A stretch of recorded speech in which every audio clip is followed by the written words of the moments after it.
লঘুবুটার কান্দে মাহেশ খুন করে তারা জানান দিয়েছিলেন, আমরা যদি ক্ষমতায় যাই তাইলে আমরা এই কর্মসূচিটাই বাস্তবায়ন করব। তাই করেছেন।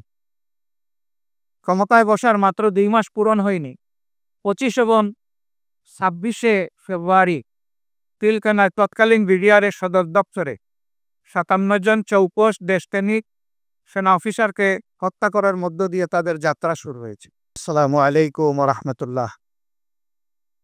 আলহামদুলিল্লাহি রাব্বিল আলামিন ওয়াসসালাতু ওয়াসসালামু আলা রাসূলিহিল কারীম ওয়া আলা আলিহি ওয়া সাহবিহি ওয়া আহলি বাইতি আজমাইন। আউযু বিল্লাহি মিনাশ শাইতানির রাজীম। ওয়াতাসিমু বিহাবলিল্লাহি জামিআন ওয়া লা তাফাররাকু। ওয়া ক্বালা আল্লাহু তাআলা বাতিলুহুম হাত্তা লা তাকুনু ফিতনা ওয়া ইয়াকুনা আদ-দীনু কুল্লুহু লিল্লাহ। সাদাকাল্লাহু মাওলানাল আযীম। খেলাফত মজলিসের সাধারণ পরিষদের দ্বাদশ অধিবেশন, গুরুত্বপূর্ণ এই অধিবেশনের সম্মানিত সভাপতি হযরতুল আল্লাম জনাব মাওলানা আব্দুল বাসিত আজাদ, যিনি খেলাফত মজলিসের বর্তমান চেয়ার, রাজনীতির এক জীবন্ত ইতিহাস, সাবেক আমির, বিশিষ্ট আলেমে দ্বীন হযরত মাওলানা মুহাম্মদ ইসহাক, মঞ্চে বসা খেলাফত মজলিসের সম্মানিত নেতৃবৃন্দ, বিভিন্ন বন্ধু সংগঠনের সম্মানিত জাতীয় নেতৃবৃন্দ, ছাত্র যুব নেতৃবৃন্দ, অধিবেশনে অংশগ্রহণকারী সম্মানিত সহকর্মীবৃন্দ, আল্লাহ তাবারক ওয়া তাআলার শুকরিয়া আদায় করছি। আল্লাহ তাআলা মুক্ত পরিবেশে আমাদেরকে মন খুলে এখানে একত্রিত হওয়ার তৌফিক দান করেছেন এবং দুটি কথা বলার এবং শোনারও সুযোগ করে দিয়েছেন। আলহামদুলিল্লাহি রাব্বিল আলামিন। সেই সাথে খেলাফত মজলিসকে অন্তরের অন্তঃস্থল থেকে ধন্যবাদ এবং কৃতজ্ঞতা জ্ঞাপন করছি যে তারা আজকের এই অধিবেশনে আমাদেরকে এখানে আসার সুযোগ করে দিয়েছেন। আল্লাহ তাআলা এর জন্য খেলাফত মজলিসের মর্যাদাকে বৃদ্ধি করে দিন। সম্মানিত ভাই এবং বন্ধুগণ, আমি এতক্ষণ ধরে তন্ময় হয়ে সকলের বক্তব্যই শুনছিলাম। কথা একটাই এসেছে, আলটিমেটলি আমরা একটা নতুন পরিশীলিত পরিবর্তিত বাংলাদেশ চাই। সেই বাংলাদেশটা কেমন চাই? সেই বাংলাদেশটা আমাদের সন্তানেরা যে স্লোগান দিয়েছে সেই স্লোগানের বাংলাদেশ চাই। তাদের মৌলিক স্লোগান একটাই ছিল, উই ওয়ান্ট জাস্টিস। আমরা সকল ক্ষেত্রে ন্যায় বিচার চাই, ভারসাম্য চাই, সাম্য চাই, বৈষম্য চাই না। যে দেশ এবং সমাজে ন্যায় বিচার প্রতিষ্ঠিত থাকে, সেই সমাজে কাউকে অধিকার ছেড়ে দিতে হয় না। রাষ্ট্রের দায়িত্ব হয় যার যার অধিকার তার হাতে তুলে দেওয়া। এই জায়গাটাই আমাদের সবচেয়ে ক্ষতিগ্রস্ত হয়ে আছে। আর এর মূল কারণ হলো আমাদের অগ্রহণযোগ্য বিধ্বস্ত শিক্ষা ব্যবস্থা। যে শিক্ষা মানুষকে মানুষ তৈরি করার পরিবর্তে দানব এবং রাক্ষসে পরিণত করে, সেই শিক্ষাই জাতির দুর্ভোগের মূল কারণ। এই জায়গাটাই রাষ্ট্র সংস্কারের জন্য সর্বপ্রথম সর্বাধিক গুরুত্ব দিয়ে আমাদেরকে হাত দিতে হবে। যদি আমরা সত্যিকার অর্থে একটা জাস্ট বাংলাদেশ আমরা চাই। শিক্ষার এই পরিবর্তনটা আংশিক নয়, বড় ধরনের পরিবর্তন এখানে লাগবে। অন্য কথায় বলতে গেলে একটা রেডিক্যাল পরিবর্তন লাগবে। সেই শিক্ষাটা কেমন হওয়া উচিত? অবশ্যই সেই শিক্ষাটা নৈতিকতা সমৃদ্ধ এবং জাগতিক উৎকর্ষের চরম সীমায় পৌঁছানোর শিক্ষা আমাদের হতে হবে। আজকে নৈতিকতা না থাকার কারণে যারা সাধারণ মানুষ, যাদের অত শিক্ষা দীক্ষা নেই, যাদের সার্টিফিকেটে তোলেম বানার, তাদের দ্বারা দেশের বড় কোনো ক্ষতি হয় না। বরঞ্চ শিক্ষার এই নিয়ামত আল্লাহ তাআলা যাদেরকে দিয়েছিলেন, আমরা দেখতে পাচ্ছি কলায় কৌশলে, আকারে ইঙ্গিতে এদিকে ওদিকে করে তারাই জনগণের সমস্ত সম্পদ তাদের পকেটে পুরে ফেলছেন। পুরে পেলেও তারা শান্তিতে নাই। এই টাকা তারা এই দেশে কাজে লাগানোর সাহস চাই, কারণ জবাব দিতে পারবে না এই টাকা প্রত্যেকে পেয়েছে। এই জন্য জনগণের টাকা পকেট কেটে এখান থেকে সংগ্রহ করে সমস্ত টাকা এখন বিদেশে পাচার করে দিচ্ছে। এ পর্যন্ত যে তথ্য এসেছে তাতে ২৬ লক্ষ কোটি টাকা সেই ১৫.৫ বৎসরে বাংলাদেশ থেকে পাচার করা হয়েছে। আফসোস, এই সরকার খুব বড় গলায় অমুক চোর তুমুক চোর মানুষকে এই ধরনের অপমান করত। জাতীয় শীর্ষ নেতৃবৃন্দকে অপবাদ দিয়ে লাঞ্ছিত করেছে, কষ্ট দিয়েছে। সবচেয়ে বেশি আক্রোশ মিটিয়েছে উলামায়ে কেরামের উপর। অসহ্য যন্ত্রণা উলামায়ে কেরামকে কোনোভাবেই সহ্য করতে তারা পারেনি, যার কারণে আমরা দফায় দফায় দেখেছি যারা ইমানদার দেশপ্রেমিক মানুষ তাদেরকে সবচেয়ে বেশি অপমানিত করা হয়েছে। হাজার হাজার উলামায়ে কেরামকে মিথ্যা মামলা দিয়ে জেলে নিয়ে লাঞ্ছিত করা হয়েছে। কোরআনের পাকি হাফিজ অনেক এতিমকে নির্বিচারে গুলি করে হত্যা করা হয়েছে।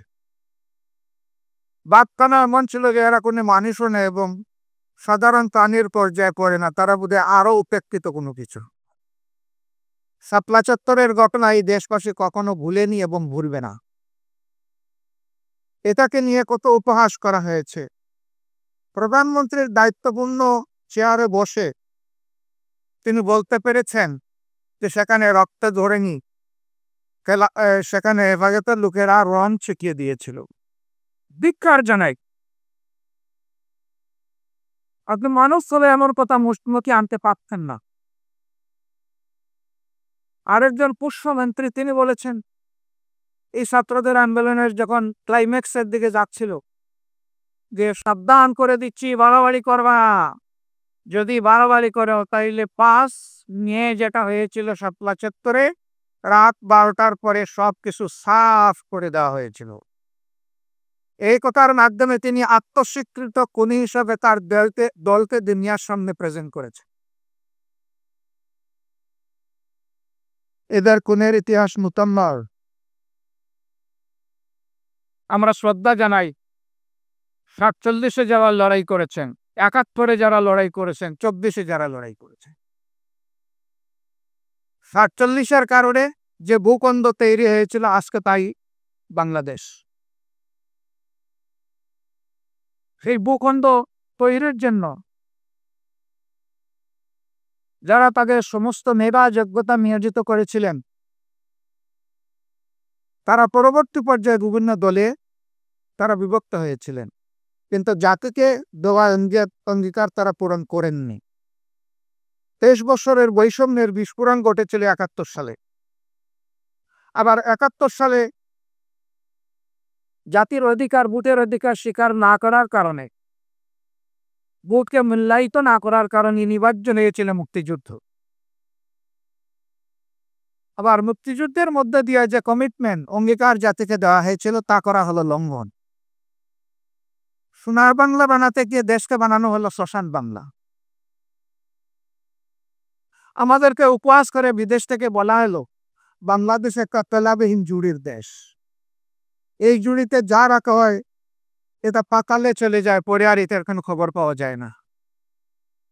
এবং এর আত্মস্বীকৃত নেতা ছিলেন জনাব শেখ মুজিবুর রহমান সাহেব। তিনি তার সঙ্গীদের ব্যাপারে যে সার্টিফিকেট দিয়ে গিয়েছেন এর চাইতে বয়সান সার্টিফিকেট আর কেউ দিতে পারবে না। তিনি ডাইনের লোক, বামের লোক, সামনের লোক, পিছনের লোক, চতুর্দিকের লোকের ব্যাপারে একটা সার্টিফিকেট দিয়েছিলেন। আপনারা জানেন তো কি সার্টিফিকেট? আমি বলতে গেলাম না। আপনারাই যেহেতু সচেতন বুদ্ধা সুফা, আপনারাই বললেন।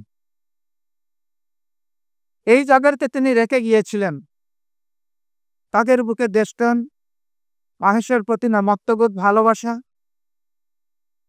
জনগণ আর দেখতে পেল না।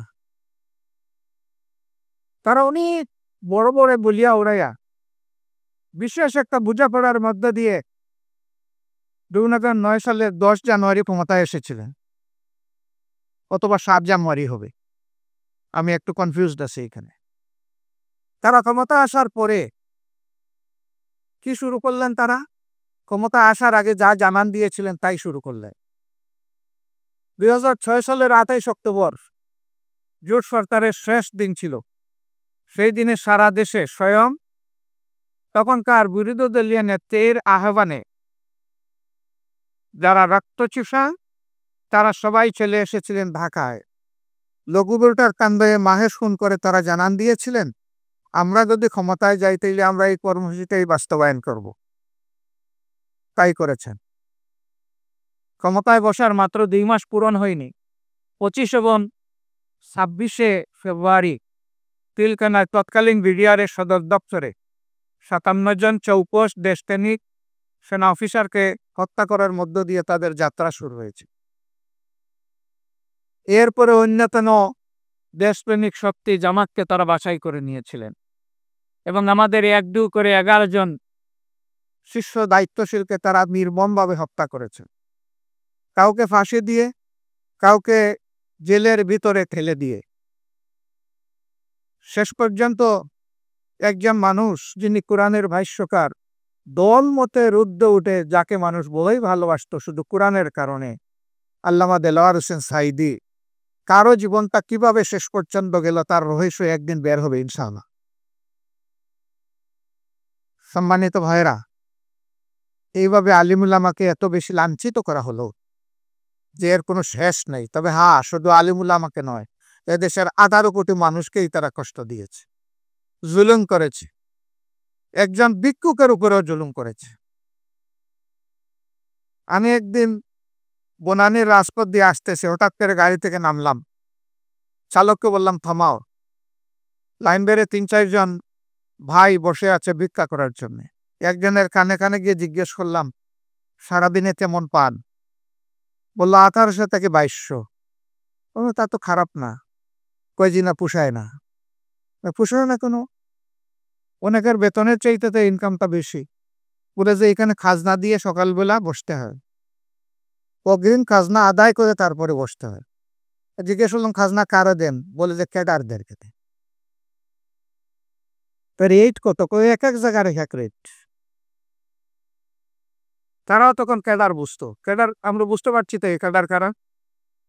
এরা একই নিচু মনা যে আমাদের ভিক্ষুক ভাইগুলার কাছ থেকেও তারা ভিক্ষা নিত। তো এরা কার উপর জুলুম করেন নাই বলে?